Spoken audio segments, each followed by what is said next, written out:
Hey TJ, guess what? What's that, Chris? It's a special day for you and I. Oh, what kind of special day? Why, a heart on the calendar kind of special day. It's our 1 year anniversary. I appreciate that WandaVision You're reference. welcome. That was just for you. But I thought you were gonna say that it's Batman Day. Well, they're one and the same. Woo, We tried to woo. show up Batman with our podcast. Yes, we did that on purpose. And today we have something very special for you. Two amazing guests, so stay tuned. Happy anniversary. Woo woo.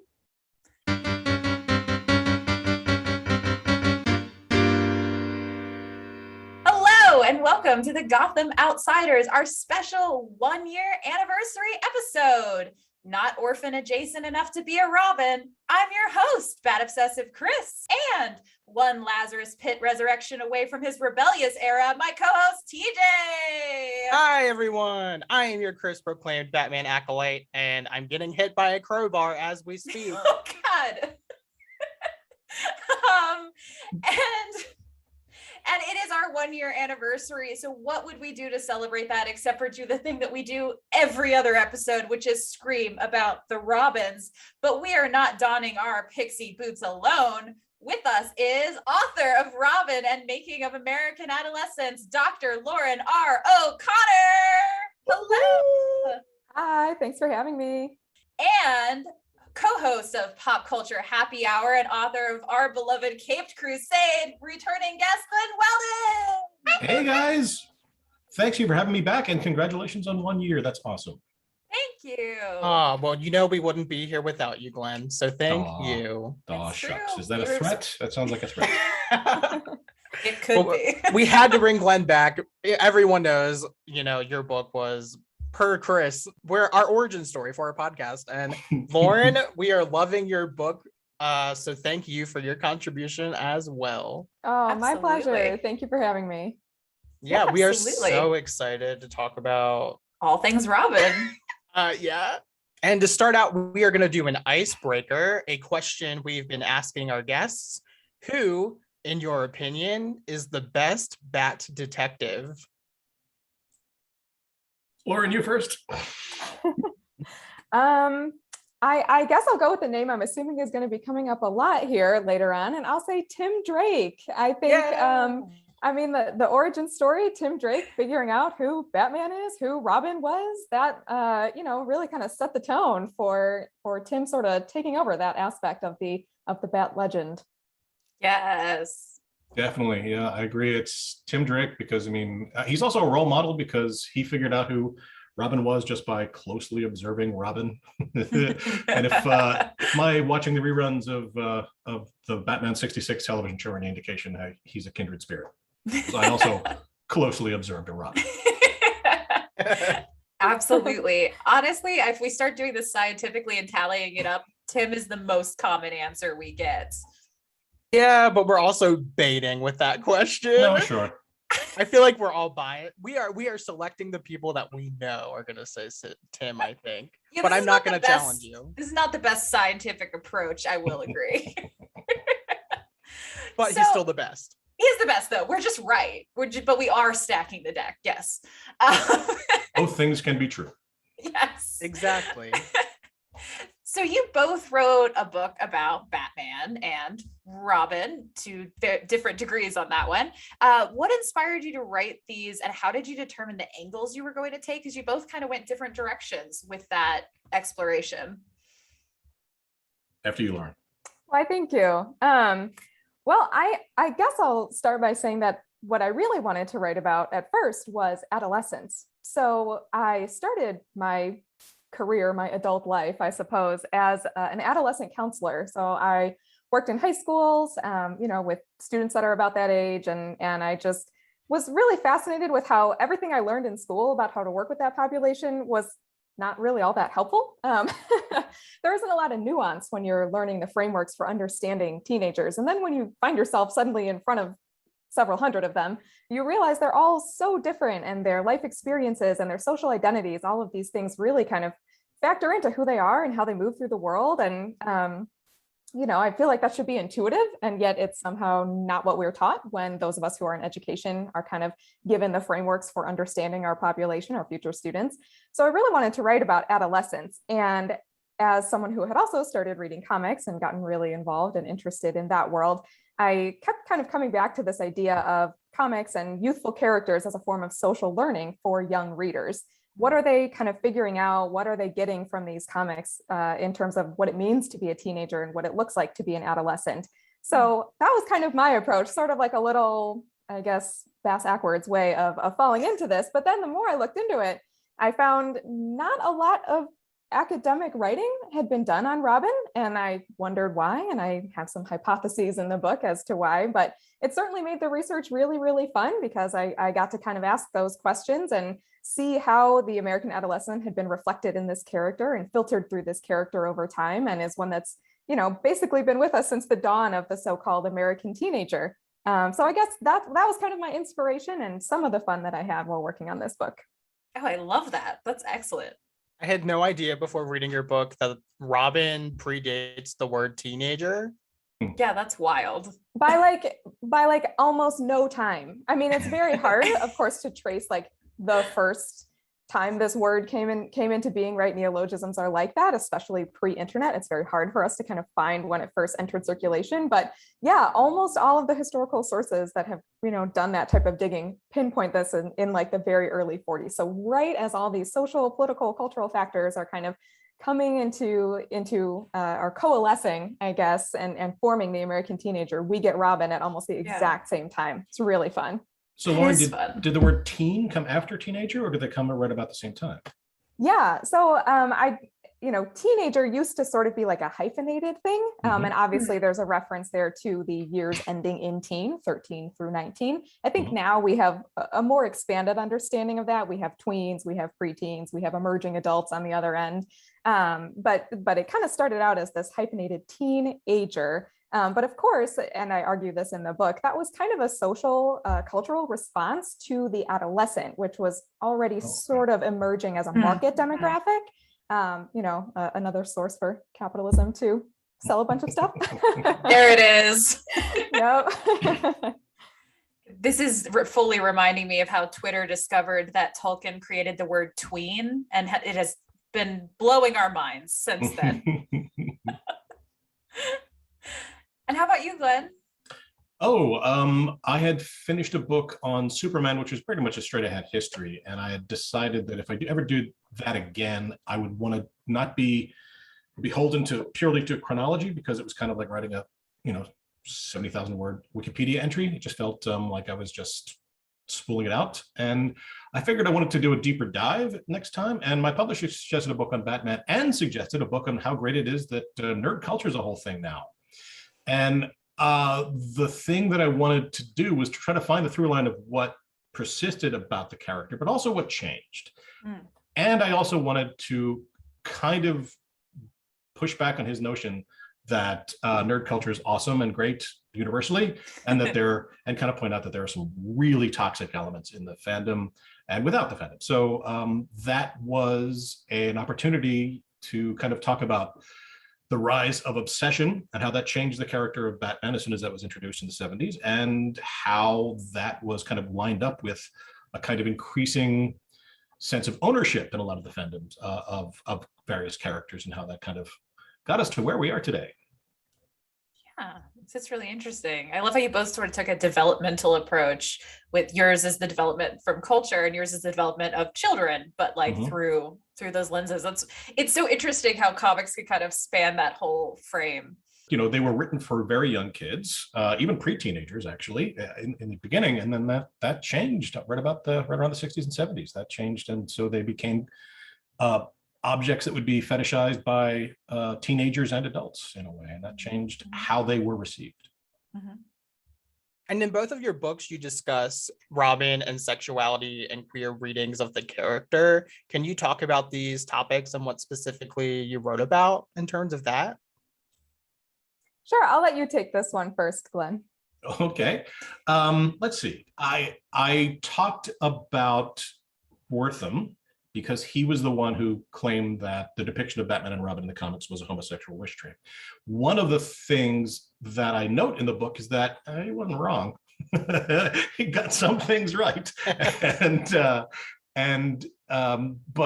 but he was basing it on some really flawed data. He was combining a lot of his the kids he interviewed. And he was making the assumption that because kids read comics, they were juvenile delinquents, which is at the time when every kid was reading comics, that was a faulty assumption. But some of those people he quoted, some of the kids he quoted, are talking about how they saw themselves as Robin, they saw themselves in a what they would not necessarily term a sexual relationship, but in some kind of certainly homoerotic relationship or homosocial relationship with him. And just the notion that there have been these depictions in the comics of what are, to modernize, just hilariously homoerotic images of them lying on a sunbed together, them waking up in bed together, them taking a shower and very, very close to each other. All this stuff doesn't matter that it's not how it was intended. What matters is how it's received. And when queer folks do not have any depictions in culture, we look for them. We look deeper into what is around us and we create them. And that just struck me as a real example. And it's a fraud example, right? Because there is the notion of pedophilia in this as well. But it's to suggest that there is something going on there, something besides what is being depicted, is just, that's queer culture right there. That you're pointing at something and saying, I'm seeing something here because I need to see it, because I'm seeing it literally nowhere else. Mm-hmm. Yeah, and I think that's a good transition into sort of my take on some of this, or the angle that I approach some of this from. What I was really interested in exploring is these moments and this pattern that I kind of started to see as I was going through all of these decades of these comics, is moments of closeness are very quickly kind of refuted by a lot of creators. And for Dick Grayson in particular, I think this plays out in basically every key moment of his life that we're seeing creators make a decision to mature the character, which is rare in and of itself in comics for a character to grow and change and develop in that way. Usually they remain kind of roughly the same age and are static throughout their existence. But for Dick Grayson in particular, whenever we see creators wanting to age him up or mature him in some way, they are using sexuality and heterosexuality in particular as a shorthand for this, almost as a means of pushing back on these moments, Glenn, that you were just describing, as if to say, maturity means heterosexuality. And obviously that is, not the only way to be an adult. But as I kept reading these comics, I couldn't shake the notion that that's what a lot of these creators were kind of trying to convince us, or trying to convince the readers of. So for example, in 1969, Batman 217, we see Dick Grayson being shipped off to college. And then as soon as he gets there, he's a girlfriend.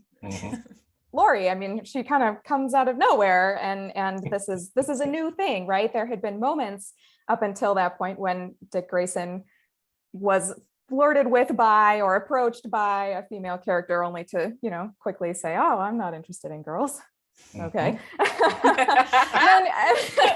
We hear you. And then, several years later, we see Dick Grayson shedding the Robin identity entirely. And almost again, in that exact same moment, we also see him in bed with Starfire. To me, it's this pretty clear pattern of every time the creators are wanting to signal some sort of growth or maturation for Dick Grayson, they're infusing it with this shot of straightness right in the arm. And I thought that was really kind of telling and really interesting, again, in what these writers are communicating to young folks and what they're communicating to them about what it means to grow up and how it looks like to be a grown-up. And it's unfortunate in a lot of ways, but that's the pattern that kind of was developed, at least with the Dick Grayson character. So that was sort of my take in my chapter on Robin and sexuality. That's a great insight, especially when you consider how many of those Silver Age stories are driven by Robin's jealousy of X, of some woman, of Batwoman, of him, and it's clearly meant as, I'm afraid of being replaced as his partner. But there's also an element of, I'm afraid of being replaced as his partner. You know what I mean? There's a couple layers to that every single time. It's a great point. Goodness, isn't it going to blow their minds when they learn about bisexuality? So obviously what we are dying to talk about then is we have a Tim Drake coming out story that's happening right now in Urban Legends. What was your reactions and what are your current thoughts on this story? You first. Well, I mean, my first reaction was ecstatic and a bunch of emojis because I didn't really know what to say. And I felt that those, little round yellow faces could express my feelings probably better than I could at the time. But my second thought, of course, was, wow, I kind of wish I had waited, to write this book in which I mentioned Tim Drake being straight like 100 times until after this happened. So that was a little bit of oh yeah, that's right. Characters are only what creators make them and they can turn on a dime. And a lot of what I've written is now moot. But overall, ecstatic, so happy. And the way the story itself is playing out so far, and I know it's not yet complete, it's ongoing, but the way the story itself is playing out so far, the central relationship at least feels very gentle and feels very much like this focus on interpersonality, on self-discovery, on, this kind of openness to asking questions, not of the outer world, which Tim Drake is so used to doing, but asking questions of his inner world, which I think is, a really, really fascinating turn for the character. So I'm excited to see where it goes. Yeah, and that means you just need a Tim Drake sequel to your book. Yes. Right? Yes, that's a great idea. Thank you. And afterward, yes, just throw it in there at the end. Yeah. For me, it was slightly different because just a few weeks before, NPR had dragooned me into the studio to go on, I think it was Morning Edition, and talk about whether or not Batman goes down on Catwoman. And I thought to myself, the best day on Twitter, the best day. This is a Twitter thing. Why am I like Afghanistan? Why am I in this studio talking about bat cunnilingus or the lack of it? And so I was, and they didn't ask, should we do it? They were like, you're coming in the studio. And so when this happened, I got a note from producers like, is this anything? And I was like, is this anything? Is Robin the Boy Wonder coming out as queer anything? The single most, one of like Batman, Superman, Wonder Woman, Robin, like it's a household name. Yes, it's something. And so I wrote about it and I came to the studio and I was just really happy with it. I really also like the approach the story's taking. I was very cautious in the way I kind of wrote and talked about it because I was seeing the word bisexual immediately thrown around out there, and it's like, whoa, like this is the beginning of a journey, and I kind of hope that's where he ends up because there is not enough bi male characters in comics, in culture. That would be great. Yeah. But this is step one, and to kind of jump, and I on Twitter I got accused of bi erasure, and I can understand that, but I just think queer is fascinating, and it doesn't necessarily mean bi. It means he's figuring stuff out. He's a kid, of course he's still figuring stuff out. So I would just caution folks to let the story play out. But yeah, that's the way I feel. I think it's great. I think it opens up so many story possibilities in a really interesting way. I'm curious to see how Bruce reacts. There's how other people react, how Jonathan Kent reacts. all these possibilities in the air all of a sudden. And that's not something that is necessarily true in a, whatever, 85-year-old character or whatever it is. Yeah, absolutely. Issue 10, December. Supposedly it's Tim and Batman. Yes. That coming out scene. Yep. Please, we need it. Yeah, we had a prompt on here to ask you about your article you wrote, Glenn, just about, Tim really hasn't labeled himself at this point. And I see people on Twitter jumping to the bisexual label. And while I also think that's probably where it's going to end up, and I would enjoy that. But right now, he's queer, and some people don't even like that as a label, but I think that's the most fair label right now if we, that or questioning. I just keep saying whenever someone brings it up to me, like a, family or friend, people who know that I'm interested in these types of things. I just talk about how Tim Drake is going on a date with a boy. Yeah. That's what we have so far, right? What we have so far is Tim Drake has accepted an invitation to a date with a boy, and that is wonderful and fantastic in and of itself. I actually kind of love saying that because it even just sounds great. But it does, I think I agree. I think I want at least to give Tim a little bit. I know Tim's not real, but I want to give Tim a little bit of space to think about these things. He's and kind of real to me. Yes. Come to his own sense of self, and any labels he wants to or not doesn't want to embrace, that's up to him. So for now, I love to say Tim Drake's going on a date with a boy. Yeah. Now, I think, on your show, the day it happened, you had a very quick turnaround episode on which one of your guests, and I'm sorry I don't remember their name, Jadzia, was like, nope, this is a scam. This is lip service. They're just gonna take this away from us. This is just something they're doing for the headlines. And I disagree with that, because I don't think this is something you can take back. I think if they did, there would be torches and pitchforks, because there's gay baiting and there's queer baiting, and then there's that kind of cynicism. And I know some of the folks at DC, and there are many queer folks at DC, and they wouldn't stand for it. So I don't see why they would expect anybody else would. But we would lead the pitchfork and burning if we were at the front of that line. Mm-hmm. So we're definitely on board with you on that. I agree. I don't think you can take it back at this point, but I understand that there's fear of that, because we've lost so many things. We've had these moments where, not to always bring up Marvel in this conversation, but the Loki show, which was like, yay, he's bi. I mean, he is bi. There's bi lighting, and he's saying both. So I guess that's what we're not going to say it though. And we're never going to talk about it again. Okay, bye. So I think there's that fear that comes up, but I like what you're saying there. I think that we're too far. The slippery slope has happened. We're sliding all the way down now. Yeah, and that recording, we were like, can we call him queer at this point? And we were all kind of saying yes, but Jadzia made the point of, well, until he really, really, really officially comes out and says the words, I am this, not I think maybe I'm this. I understand that point of view, but 3 hours later, DC Comics came out with an article basically backing up our argument. Jadzia, sorry, but we're gonna have a rematch in December. We love you, Jadzia. We do love you. But I think that it does tie into what you're talking about, that quickness of Twitter to call him bi, which maybe he will be. But I think we want to arrive at the destination, but this story is about the journey in a way that I feel like I don't see often enough. My journey took years. It took a long time to figure out a label. I'm not always sure it's the right one yet. And I think that's a lot of people's stories. Most people don't go, okay, this is the one and I'm sticking with it forever. And I think it's lovely to see that in our Robin.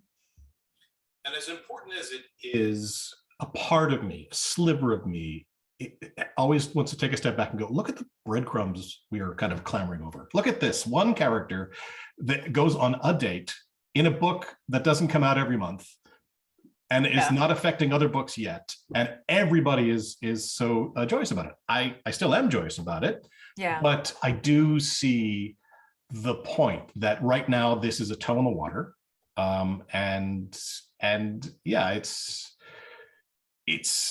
It's not everything we want it to be, and maybe it never will be, but it's forward movement, it's progress. Yeah, absolutely. On that note, how do you predict that this will be treated once Urban Legends ends? What do you think the comics will do with his story once it's not this writer writing it? That's a great question. That's a really good question.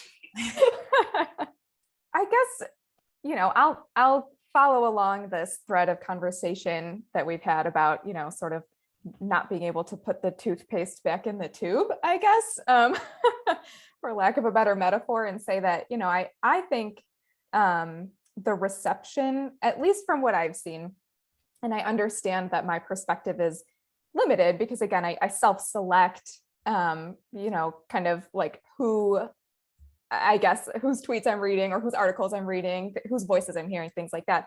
But everything that I'm seeing and hearing is is that folks are so excited about this that I don't necessarily see a lot of writers dismissing it and, pretending that it didn't happen, or just kind of choosing to I don't know, mildly incorporate it.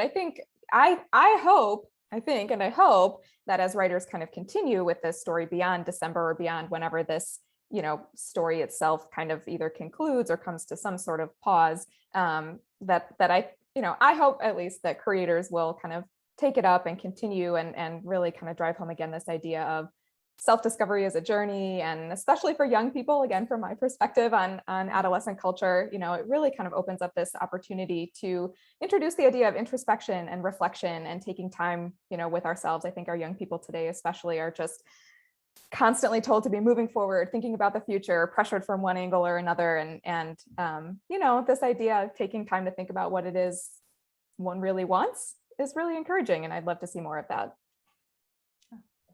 Absolutely. Yeah, I agree. One of the reasons I kind of ran people over getting into the studio to talk about it was because I kind of wanted to put it on record as much as possible, to have it be yet another headline out there, so that they can't take it back, so they can't pretend that it didn't happen. And it can be dealt with in really elegant ways, and it can be dealt with in really crass ways, and it will depend on the creator. But it's a flag. We're planting a flag. So there are queer readings of all of the Robins. Why do you think that it was Tim specifically that was able to come out canonically finally? I do think there is the nature of his bond with it is Tim. Actually, Tim and Damian have both had kind of a homosocial relationship with John Kent, right? They both have had some kind of yes, with the Superboy. Yeah, it's because it's Connor Kent for Connor Tim. Kent. It's Connor Kent for Tim. Well, okay. A Kent. Yeah, a Kent. Okay, so the cover of the Teen Titans that has Connor Kent in the black T-shirt, and that's why the existence of Connor Kent looking like that is canon for me. Boy. But also, like, the fact, again, as we jokingly said at the beginning, the fact that he is a person who made a leap that no one else could, based on close observation of the male body in motion. I think that if you want to say there's precedent, there's your precedent right there. That's such a good point. That's true. I'll offer a somewhat more cynical viewpoint, I guess. It's not necessarily mine, but it is one that I have heard from more than one source, I guess, who and again, they were self-identified, like not necessarily Tim Drake stans. They were like another Robin stan, whether it was Dick or Jason or whomever. And their take was kind of that this is like an update on what we've seen from Tim all along, in that a lot of the tension in his stories comes from romantic or semi-romantic relationships. And I think there is certainly some truth to that, right? A lot of the tension and plot moving in Tim Drake stories in the 90s came from his, his simultaneous relationships with Stephanie Brown and Ariana Derchenko, right? Where he was seeing Stephanie as Robin and seeing Ariana as Tim. So I do think there's this history of, a lot of Tim Drake's stories being driven by another figure. And this is kind of an updated iteration of that. So again, I think that's a less fun perspective than the one, Glenn, you just offered. And I certainly like that one a lot better. The existence of Connor Kent in the black T-shirt, but it's hard to ignore. Right. But I do also think that there is maybe some, precedent here, I guess, in the idea that Tim is a figure who, has always had, the plot move for him to an extent because of these, romantic, semi-romantic, semi-sexual relationships in the past. And even though Dick went through a period of questioning his identity when he was trying to figure out how to switch from Robin to Nightwing, Damian never has. The Red Hood, he's all trauma all the time. But it's Tim who has had the hardest time fixing on not just a superhero identity, but his role in the Bat family. That, you know, I mean, I'm sorry, but Red Robin is just a terrible fucking name. It's just So bad. Terrible name. And it's exactly, and it's like there's already there's already Robins. You don't just calling yourself Color Robin. So if you needed a Robin who, you know, to be fair, you know, not the most high profile Robin out there probably right now, somebody who's been kind of living in that Grant Morrison limbo maybe for a little bit of time, just sort of hanging out, waiting to be reemployed with purpose and direction. Yeah. And to have him figure something out about himself while, you know, his creators are figuring something about how to use him. That kind of lines up for me. Yeah. Are you suggesting his brief era as Drake wasn't a step in the right direction? His brief moment as Usher and his brief moment as Ariana. It doesn't. It's we could all pretend that never happened. all terrible. It's all terrible. He is evolving into Rainbow Robin, we've decided. Yeah, that's the name we've come up with for him. Yeah. It's gonna be the same suit with the feathers, but each feather is a different color of the rainbow. It's gonna be great. And that'll be his utility belt, right? So each will have a different effect. Yes, That's awesome. I'm here for that. Perfect. So considering, you know, growing up viewing these Robins as we've all developed along with these Robins, what would you tell your younger self about the fact that there now is a canonically queer Robin? So I feel like a little disclaimer here. I was not a comics reader or fan until pretty late. I would say mid to late 20s. So as a, you know, if I were telling a much younger version of myself, I think that person would say, okay, I don't really know that much about Robin, but, you know, right on. So I guess I'll start by saying that I've obviously, I think I've come a lot later to this party than everyone else who is participating here. I still feel lost a lot of times. And I still feel like, even though I've done a lot of research and I've written this book, there is so much that I don't know. And there is so much history, not just with the characters specifically in the canon, but with the fandom in particular and how it has grown and changed that I don't know, that I'm not caught up on. So I'll start by saying that. I will also say, though, that as another person who, you know, as recently as the quarantine and the first 6 months of quarantine has been figuring out aspects of my identity and, you know, my gender, which at the moment is vague hand gestures in the air. I do think that there is so much value, again, in just these iconic, legendary, as Glenn said, household name figures being, I don't want to say rewritten, revised, updated, however you want to phrase it, you know, to offer this representation, this history of representation, to kind of start creating this archive of important American icons, as if to almost kind of illustrate that yes, we've been here all along. This has been here all along. And I do think that there's some value in that. So the young me would probably say, well, I mean, I don't really know that much about Robin, but like, awesome, because we need more of this kind of representation that is a lot closer, hewing a lot closer to our actual reality. Lauren, don't worry. I didn't give a shit about Tim Drake until exactly a year ago. That makes me feel a lot better. Thank you. I started this podcast because TJ wouldn't read my Batman comics. So, but also to you, Lauren, I also discovered my gender identity over quarantine. What a time to do it, right? And I was also late to comics. So I feel you. It came into my life in college. So. Wow. Well, thanks. Y'all are so encouraging. This is great. We really want to be your friend. Yeah. This is a safe bat cave, is what this is.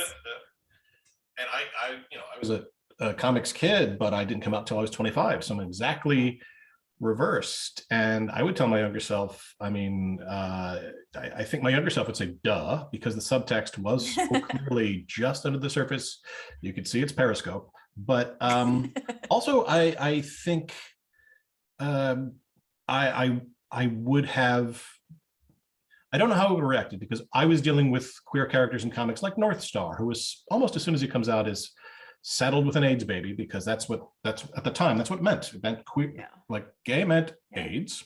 smash them together, or Extraño, who I now kind of love, but he was this incredibly flamboyant character that was a caricature that terrified me at the time when I was a teenager, because like, is this what I am? Maybe this is what I am. And now I don't think I could. I don't think I could be as fabulous as him on my best day. So who could be? He really is topping the chart. Yes, absolutely. But I mean, you know, again, it's any time the world of comics starts to look a little bit more like the world outside of comics, it's better. You get to tell better stories. You get to tell more varied stories. You get to involve tropes and cultures and things like that. It just makes the storytelling better. So, you know, I went through a little homophobic phase there right before I came out, where I was like, I'm not, it couldn't possibly be. So there's a period, if you cut me in a window, I would have hated it. But then I would have been honest with myself and just delighted in it, I think. Yeah. Well, I am shocked that I wasn't the first person here to mention TimCon, which is Robin and Superboy, the ship. Let's take bets right now. How long before it's canon that they're a couple? Okay, this may be a little controversial. I don't know that we're going to get it. I don't know that we should. Oh. TJ is shocked and horrified. Continue. Okay, I will continue. I think TimCon is a lot of people's like OTP, right? Like this is, I just said that I am behind on a lot of fandom activity, but even I am familiar with the depth and sincerity of love for this ship.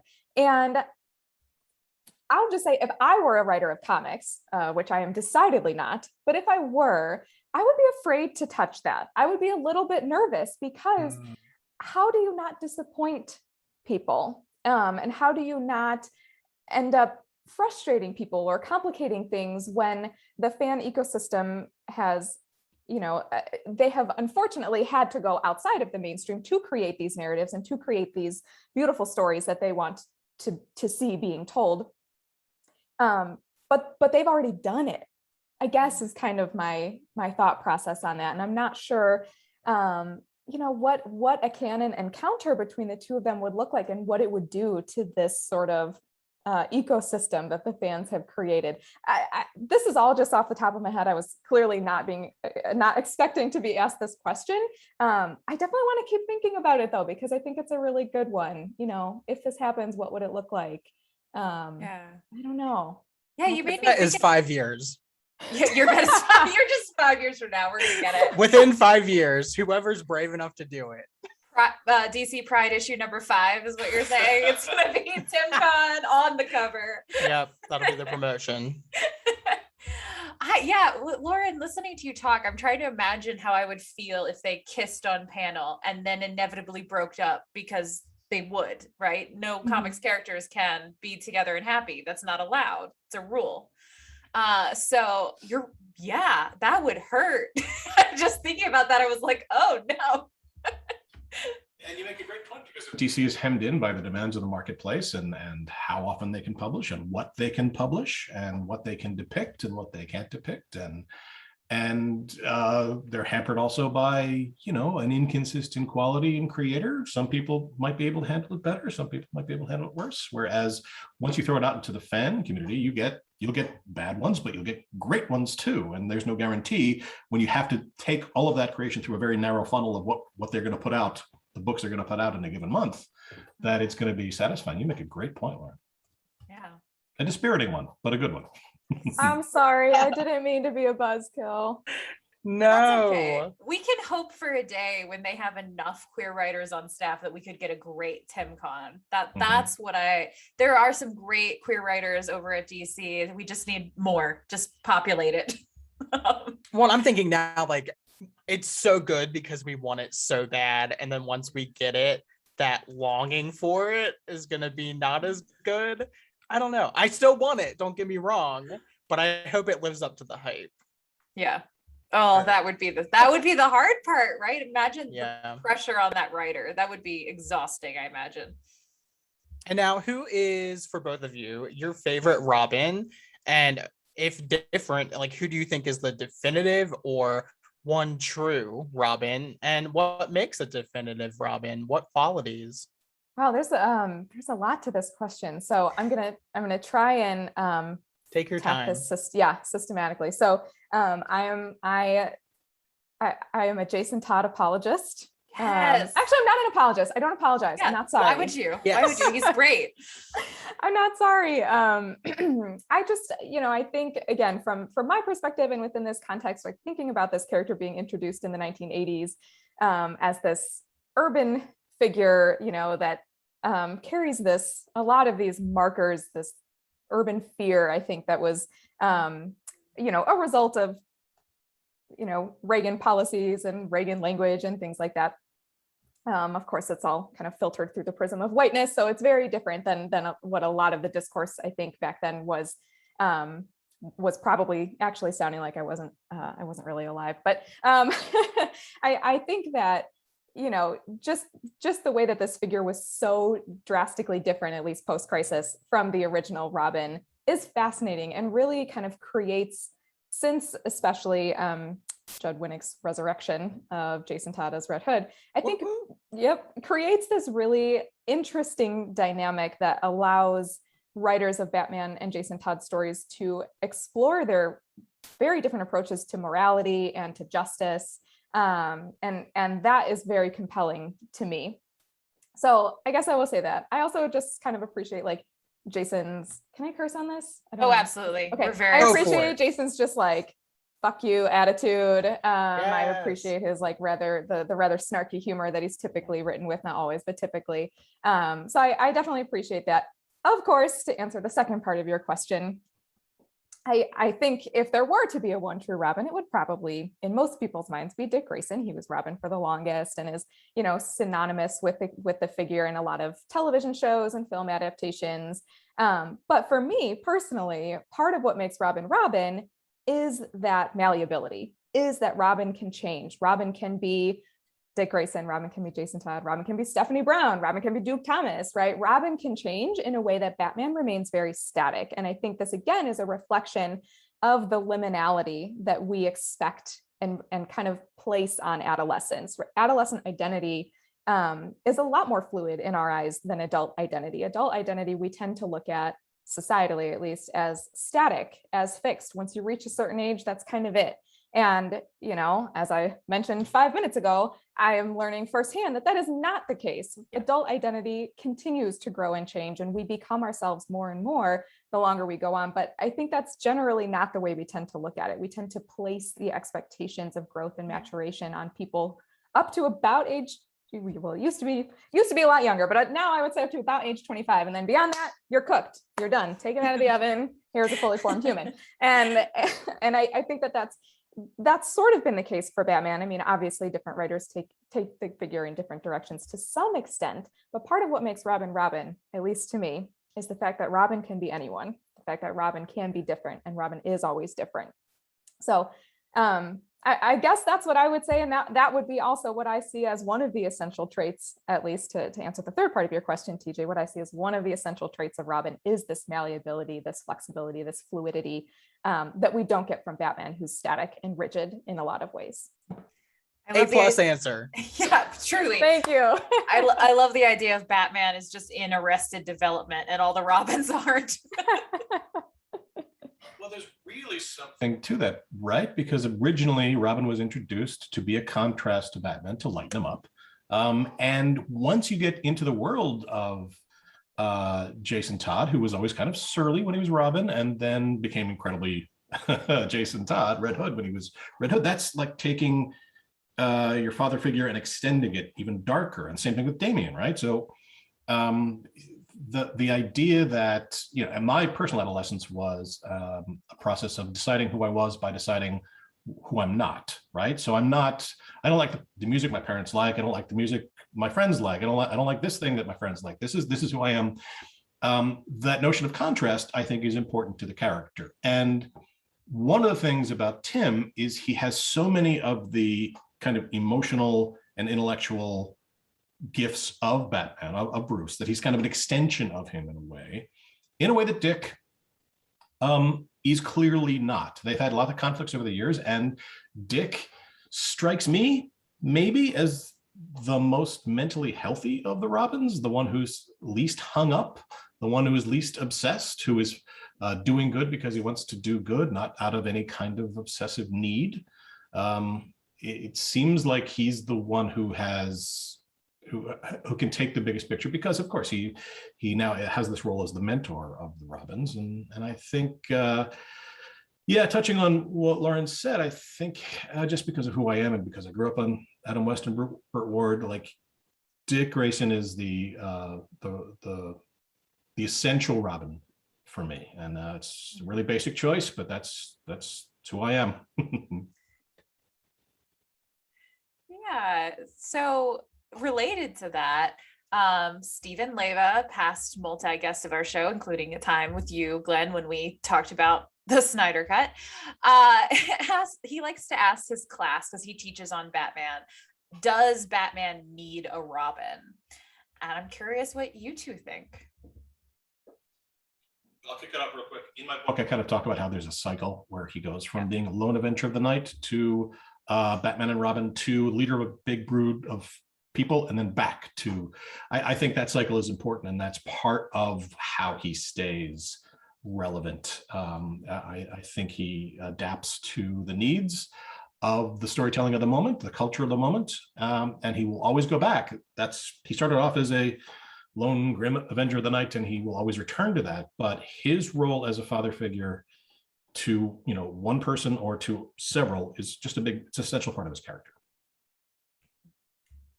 I mean, I'm inclined to agree. I'm obviously biased because I wrote an entire book about Robin, so clearly I think that Robin is pretty important to these stories. But yes, I think that Batman does need a Robin, just from kind of a like a meta narrative perspective. I mean, Robins provide a lot of storytelling fodder, right? They are foils for the character. They are plot points for the character. They, help the character grow and change in whatever limited ways that Batman can. And then they go on to grow and change in, I think, really interesting and exciting ways themselves.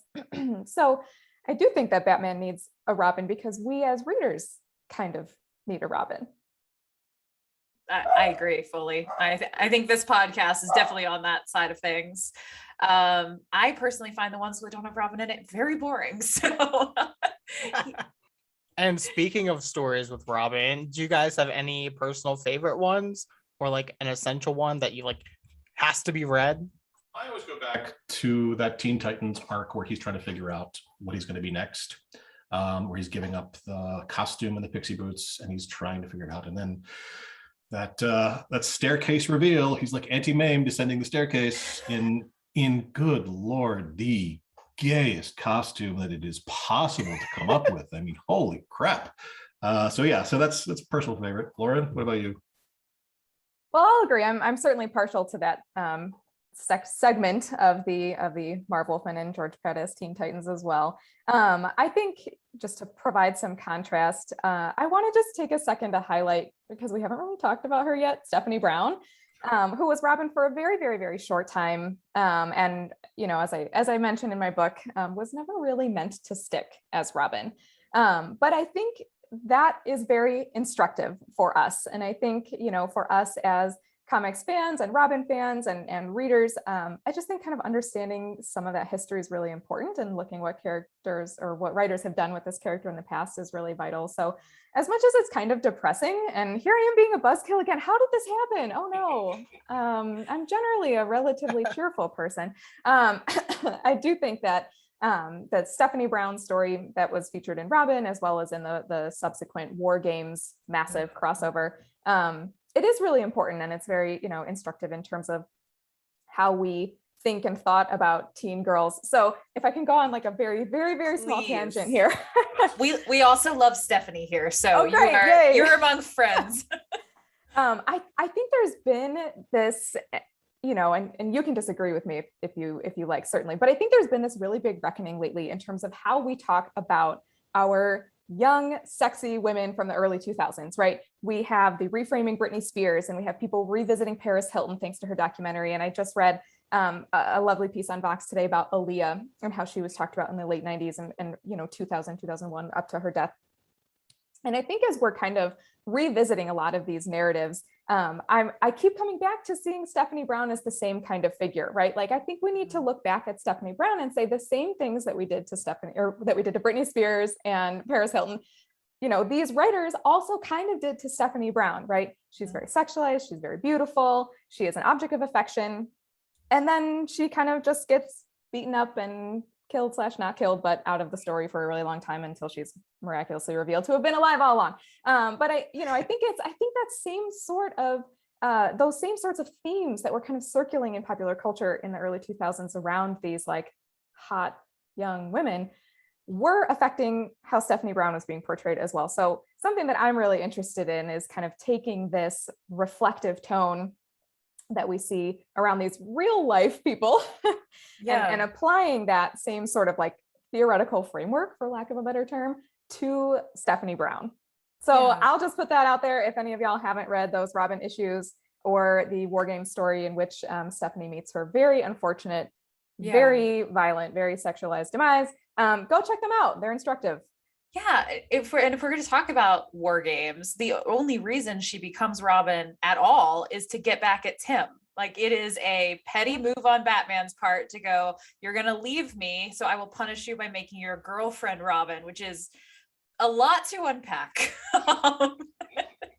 Hashtag free Stephanie Brown. But once again, so Chris, I completely agree with you, right? That this is like a very cynical move on Batman's part. And yet in the comics, it is framed as Stephanie's mistake. Stephanie breaks into the Batcave. Stephanie insists on becoming Robin, even though Batman had warned her off of vigilantism. But this is again ultimately his fault, right? Like, he is the adult in the room. So why is Stephanie the one getting all of the blame? This is exactly the kind of, revision that I'm interested in, exactly the kind of revisiting that I'm interested in for her. Yes, justice for Stephanie. Justice for Stephanie, absolutely. This is also reminding me of the current return to the movie Jennifer's Body that people have been doing. Yes. Right? Because justice for Megan Fox, right? Someone who just absolutely happened to, a really terrific actress that had this incredible feminist bisexual movie that came out that nobody cared about at the time, but is now suddenly getting the attention it really deserves. I just rewatched it. I just watched it for the first time actually a couple of weeks ago, and this is such a good movie. And it's so good. What she is doing, I don't see how people missed it. I don't see how people missed how knowing, how intelligent, how smart her performance is. It's great. Was 13-year-old me in the movie theater watching that? Yes. So I was ahead of my time. Yes, you were. Or just gayer than my peers. I was going to say, was 29-year-old me writing about it academically in my psych program last year? Yes, I was. There you go. And I think all this leads right into our next question. Yeah. So we wanted to talk a little bit about the other Robins, because a lot of times these conversations come down to the four, right? But I don't know if we have a count on how many actual Robins there have been over the time, but there's a lot of Robins. And we wanted to talk about sort of minority representation within the mantle of Robin, and your thoughts on that. Sure. So I actually have in my book an exploration, kind of a deep dive on Duke Thomas, which I love the character. I actually don't know anyone who dislikes the character. So again, this may be a bit of self-selection on my part. I thought that again, it's a relatively short-lived, just like Stephanie Brown, which I think is also very instructive, right? Like, so we have this Black teenager, Duke Thomas, who becomes a pseudo Robin, I guess. He's part of the team We Are Robin, and he identifies himself as a Robin. Yeah. He's never named as such directly as Batman. He's not adopted, at least not in the same way as some of the others are. And I think all of that is really instructive just in terms of, who we see as being in the line of succession for heroism and for the Wayne legacy and for, all of that kind of comes with being in the Bat family. But I do think that the writers of We Are Robin and Robin War in particular, and I'm certainly, I think, giving a benevolent reading, I think that they have done a good job of exploring in a way that we don't often see comics doing, of actually exploring what it is like to be a Black teenager in the United States in the 2000s, right? If Gotham City is in our same world, which technically it isn't, but if Gotham City looks anything like our world, I think that they do kind of make a sincere effort to tackle issues of over-policed communities and police brutality and this tendency we have to not read Black teenagers as teenagers, to not read them as youthful, to read them as much more mature, and everything that comes along with that. So, for me, I again, I guess if I were ranking Robins, which I don't do and I don't want to do, after Jason Todd, I do really like talking about Duke Thomas as well. Yeah. Absolutely. And shout out to Brian Hill's run of Batman and the Outsiders, which I think really explores that with Duke. He's not Robin at that point, unfortunately, he's Signal. Yep. But I do think that is really well explored his character in that story. Yeah, I'm not as familiar with the Duke Thomas Robin as I should be, because I finished the book, I think, before anything that came up. But I do think, and this is really basic, but that, I'm freshly reminded every time anybody does a character like they make Stephanie Brown Robin, or they make Duke Thomas Robin, that representation is step one. It's great, but it is also something a company can point to and say, see, we're doing it. And if they're not really doing it, if they are just having a representation, end at representation, end at, look, there's this person, then you're not doing the thing which is vital, which is to tell better stories, to really engage and fully imagine what it means when somebody behind a cowl or behind a mask has a brown face. I mean, fully imagine that and how that would change the world. And for somebody like that to be empowered in the way that we empower these superhero vigilantes, that has social implications that maybe in the brightly colored world of comic books, some people would say, it's not to be explored there. I would say, of course it is, of course, because the idea is, if not there, where the moral imperatives are so clear, and you can tell these morality tales when you're confronted with a systemic immorality. We're better than a superhero comic to tell those stories. Yeah, and I think we can't go past this here without talking about Damian, who is a biracial character that a lot of people forget is biracial when they're writing him, and he's been whitewashed multiple times, including very recently on like the covers of those middle grade novels they did, and when they changed his name to Ian in those books and things of that nature.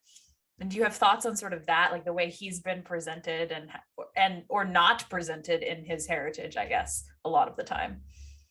Yeah, I agree with you, Chris. I do think that a lot of writers have, and maybe this is a not very benevolent reading, but I think a lot of writers have made a pretty sincere effort to code Damian as white. And I personally see this as an effort to get readers to associate Damian with Bruce as an inheritor. Again, if we're talking about this idea of legacy and who gets to be part of the Bat family, who gets the Wayne name, Wayne Manor, Wayne money, the Batman legacy. So I think there's been, an effort on the part of writers and editors to get us to associate Damian with Bruce a lot more closely than with Talia. It's very convenient for storytelling sometimes for them to bring up that Damian is, son of the demon or whatever. But I think most often that's deployed cynically, again, for the sake of creating tension in a story by, using a woman character, but not like really giving her any attention or anything. And then we're kind of right back to this effort on the part of creators to say, Damian is Bruce's son. Damian is next in line. Damian is the inheritor of the legacy of this kind of very patriarchal understanding of family and inheritance and lines of succession. Yeah, we have an extremely pro Talia view on this show where we're just hashtag justice for Talia. She deserves so much better than she gets. I mean, the status quo in comics to this day is white dudes, and that if you are not careful, no matter what representation, it just everything reverts. And that's why for things to get better and more diverse, it's work. It is not you can make Damien biracial, but if like somebody chooses, even if a colorist chooses to do that, or they just code it differently, it is so easy for things, for especially the big companies, right? The big companies who are looking at the bottom line, who are fearful of change. It is very easy for them to revert, and so we just can't let them. Absolutely. And to wrap up here, we have a couple questions that we usually end on. Glenn, this is one you've been asked before, but I'm going to pitch it to you as a Robin specific idea. If you could tell any story within the Bat family, anything at all, no editorial restrictions, what would it be? And Lauren, you can answer as well, please. This isn't pandering, but it would be a procedural. It'd be like a police procedural of the way exactly that Tim found out Batman's identity. From the beginning to the end, I want nerdy details. I want things about, tumbling velocity. I want it all. I want there to be those numbers and squiggles in front of his face as he's figuring things out. I want that all. The BBC Sherlock, the BBC Sherlock. I want a mind palace. That's what I want. Absolutely. Please. Oh my gosh, Lauren, yours doesn't have to be Robin specific, but I'm assuming it will be. I don't know if I'm assuming wrong though. No, you are, and I've 100% showed my hand already here. I think I would really love to see a Stephanie Brown, Leslie Tompkins. We are secretly recovering from our severe injuries that everyone thought was death and weren't actually death. Kind of like, not exactly like a Mamma Mia situation because there are no potential dads involved, but like just the two of them, like somewhere hanging out and enjoying each other's company and thinking about the world and maybe busting out into song every once in a while. Something a little absurd. That is I think that would be really fun. I had the full image in my head. Awesome. That was gorgeous. I'm here for that.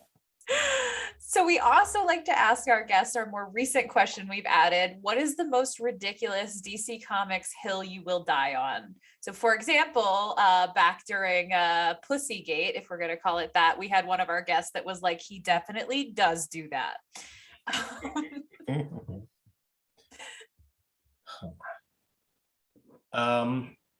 For mine, it's really nerdy, but Superman should not be jacked. He's coming to a planet of much lower gravity. He should be, he should be so super dense, but there's no reason why he would have muscles. Absolutely none. He should be a skinny, kind of dad-bodied dude who's just, who when he goes up against walls, they're like cardboard. Like he can break everything because of his super dense molecular structure. But that's my thing. It's not sexy, but it's science. Dad bod Superman. I'm here for it. Yes. I guess I don't really feel like I have one. I don't know, maybe because I've approached this from the start from like a very dry, boring kind of academic headspace. No. I think one thing that I ponder a lot, I don't know that I am angry about it, but I think a lot about Dick Grayson and Barbara Gordon and how, like, when they had their first kiss, it was this weird thing where Babs was like, oh, I'll kiss him so that he won't be interested in me, I think was the logic. Honestly, I had a hard time following it, but it's a comic from the 70s, so fair. But like, she was like a US congressperson, which would make her minimum 25 years old, right? If I'm not misremembering my US history constitution test, whatever, you have to be at least 25 years old, and he's supposed to be like a freshman in college or something. And it's like, it's a little bizarre. So I think a lot of more updated stories are still managing to do that relationship some justice. But I can't seem to shake this idea that like, it's also maybe a little bit weird. And maybe this is also just my Starfire bias, but I guess I have that. It's not so much a hill I would die on. It's just something that I like to think about and feel a little odd about at times. In that regard, how do you feel about the fact that Starfire has slept with both Jason and Dick? I think Starfire should do what she wants. Yeah. And get what she wants. I think, she is a mature individual and can make her own choices, and I applaud her for seeking pleasure. I would also like to sleep with both Jason and Dick. Before I forget to ask this, Carrie Kelly, Yeah, we haven't in talked about terms of her. queerness, yeah, like, do you think it was intentionally like wrote as genderqueer, or like what about that? Because I feel like there's a lot there to unpack. Boy, I always saw her as really super young. Like, just because she was drawn next to a mountain of a Batman and she was tiny, I like in some of those images and some of those iconographic images, I just pictured her as, I don't know, pre-sexual. But I That's don't really fair. know. I don't really know. Yeah, I mean, I definitely stan Carrie's androgyny. I mean, right from the start, that's great, and I kind of love the look. But well, if any of y'all listening read the book, I have some pretty strong thoughts about how Carrie was handled in both The Dark Knight Returns and DK2, when she's still ostensibly a teenager, 13 years old and 16 years old, respectively. I do think, I agree, Glenn, that there's this kind of very youthful appearance, and I think obviously the tiny person next to the giant Batman makes Batman look bigger, seem stronger, which is exactly how Miller wants us to see Batman. But once we get into DK2, she is very weirdly sexualized, and there are connotations of Carrie giving oral sex and all kinds of things that are really kind of surprising and not at all in a pleasant way, which is super depressing and frustrating. The only type of, I guess, this isn't a comment on Carrie's sexuality in any way, shape, or form, or Carrie's queerness or non-queerness. All I see Carrie being, unfortunately, is the victim of like abuse, both like emotional and sexual, and then physical as well, because, you know, why not put her in a refrigerator too? So I don't know why I'm laughing while I'm talking about this. I do know why. It's because I'm uncomfortable, and sometimes I laugh when I have anxiety. Yes, That's okay. So do we all. Oh, good. So that's kind of my take on Carrie. I have a really hard time thinking at all about Carrie's sexuality. One, because of the youth in the first books, but then two, because, you know, as her story goes on, she's still a teenager, but is mobilized in these kind of hypersexualized ways that just read as abusive to me. So tragic. I completely forgot about DK2. Please do. I'm sorry for reminding that was you. it. That's like, there was a brief moment there where I existed in the universe without DK2, and now I'm back in this one. Okay. Oh, Yeah. All right, don't Apologies. read that one. I got Apologies. Yeah, don't read that one. Oofta. Well, on that note, where can our listeners find you on social media? And do you have any upcoming projects that they should be looking out for, or recent projects? So I am working on building a website. I am not very tech savvy. I am on Twitter. It comes with a warning that my Twitter content is about 10% comics and adolescent studies and about 90% screaming about BTS.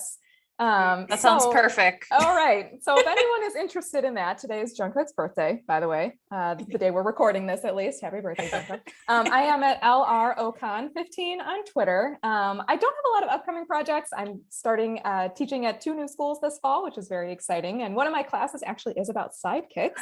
So that's super fun, but unfortunately a project that only the 25 students enrolled in the course will get to be a part of, at least this time around. So perhaps stay tuned. That's Cool. so exciting. Yeah, that's great.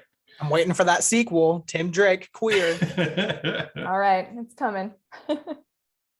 And I'm at GH Weldon on Twitter and on Instagram. I co-host Pop Culture Happy Hour on NPR, and I've just come up with a book called NPR's Podcast Startup Guide, which is me interviewing a bunch of NPR podcasters to ask them how they do what they do.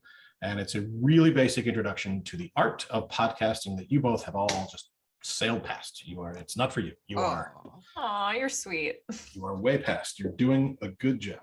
Oh, thank you. Well, thank you both for coming on. You're welcome back anytime. Lauren, hopefully we'll rope you back in like we did Glenn at some point. Oh my gosh, by all means, this has been my pleasure. Thank you so much. Yeah, thank you guys.